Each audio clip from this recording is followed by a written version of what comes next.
Volkswagen ukázal v Ženevě mimo jiné nové Polo, hybridního Golfa a jeden zajímavý koncept. Tak nové Polo nabízí především nové motory. V Polu se objevily i bezpečnostní prvky poprvé v této kategorii vozu, jako jsou multikolizní brzda a nouzové brzdění City. Velmi atraktivní nabídkou uvnitř vozu jsou multimediální systémy, které nové Polo nabízí, včetně funkce MirrorLink, rozhraní pro 2 mobilní telefony a spoustu dalších funkcí.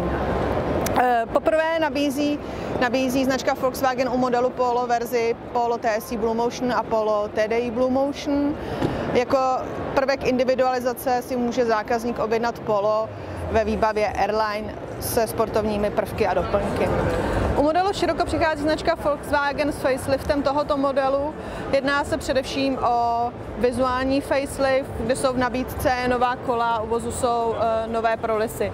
Poprvé v historii přichází značka Volkswagen s Chirokem a jeho sportovní verzí Scirocco R ve stejnou dobu. První možnost svezení budou mít zákazníci v České republice na podzim tohoto roku. Po GTI a GTD přichází značka Volkswagen s vozem GTE. GTE je vůz plug-in hybrid, který v sobě kombinuje pohon na elektřinu s klasickým benzínovým motorem. Pokud jede například v městském provozu, volí čistě elektrický pohon, pokud jede na další vzdálenost, volí konvenční benzínový pohon.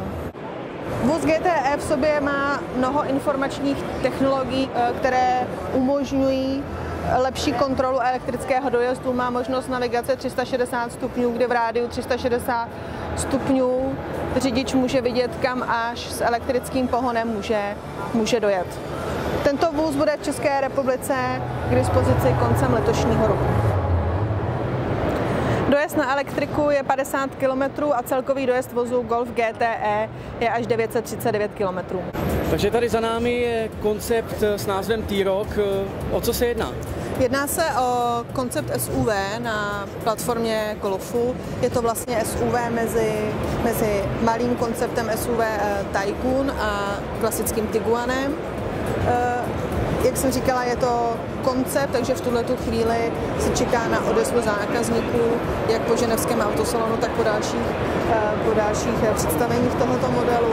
A uvidíme na základě ohlasu, zda tento koncept někdy spatří světlo světa jako ostrý model.